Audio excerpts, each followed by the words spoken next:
Hi there. So I want to start a new series on this vlogging platform, trying to answer questions that people might have. So if you have a question, you can simply hashtag Ask Michel on any of the socials. I'm pretty sure I'll be able to grab it. And if I do, I will put it in the queue. Hat tip to Jonathan Stark for getting me started on this journey. If you want to follow Jonathan, who's amazing as well, go to the Jonathan Stark Show on YouTube. He's also all over the social media platforms. So I want to talk about something that I've done whenever I first started out as a consultant. One of my first clients was a doctor. And one of the challenges of being a doctor and dealing with marketing is that there's certain things you can't do. Some are licensure requirements. Some of them are regulations by the College of Physicians and Surgeons, for example. You cannot claim superiority over your peers. And people who do are in hot water legally, and they can even lose their license. So the way around that very often is to imply it. I think one of the best marketing tips I've ever had was from a mentor who told me that implication is more powerful than specification. So when you specify something, it's, and especially if you're saying it, people think that it's contrived or it's just a bunch of BS, right? But if it's implied, it's far more powerful and it sticks in the mind too because people associate it with that. And the superiority it's not direct. And people give more credence, more relevancy, more oomph to it, right? So there's several ways to do that, and I can talk this. I can talk about this on future episodes. But one of the ways to do this very often is by putting a name on a product, service, or process. And very often, even if it's a process that's used by many other doctors, or any other industry, if it's a common process, there's something that I teach called turning the assumed into the assured.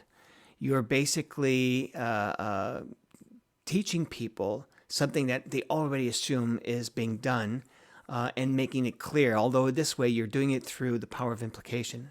Let me back up and I'll explain what I mean.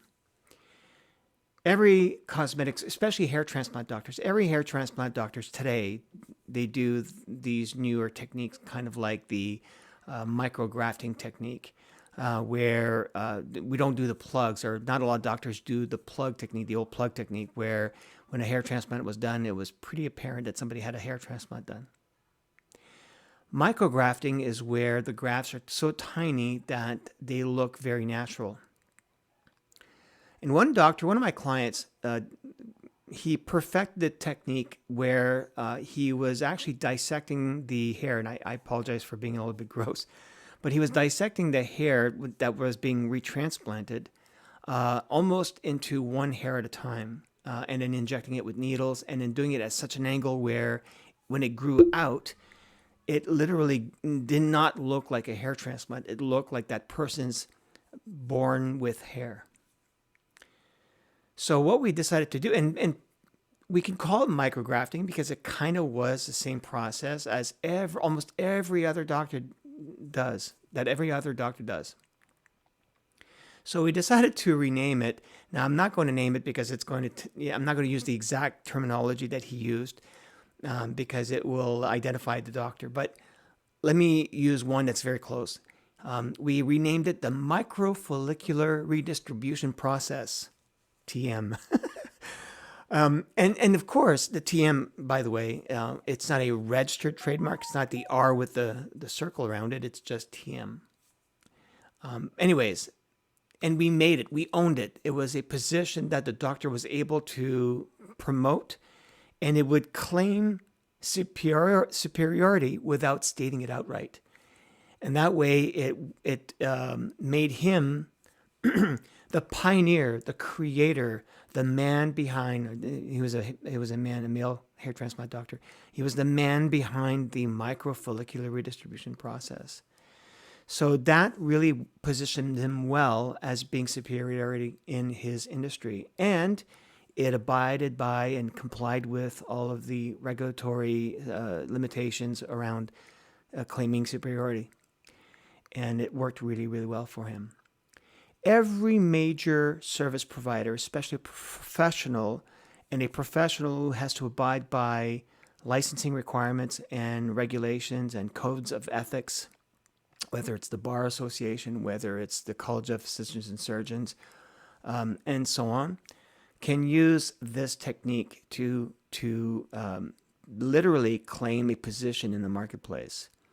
So put a name on something, turn the assumed into sure. If it's something that everybody else does, by putting a name on it, even if it's something that everybody else does, it makes it your own. The process, because you are the person delivering it. There's no other, if you, Dr. Smith, for example, if Dr. Smith is performing the procedure is unique because it's Dr. Smith. It's not any other doctor, right?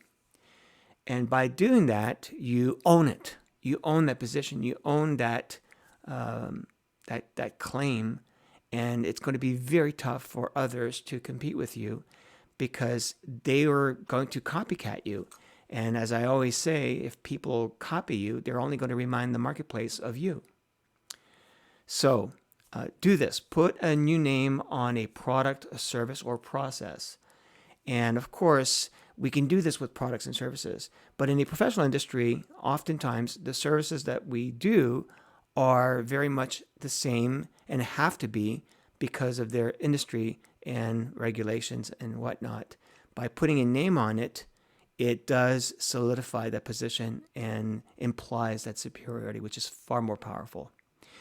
If you have any other questions for me, please ask Michel, hashtag Ask Michel on any of the socials, and I'll gladly answer it in a future episode.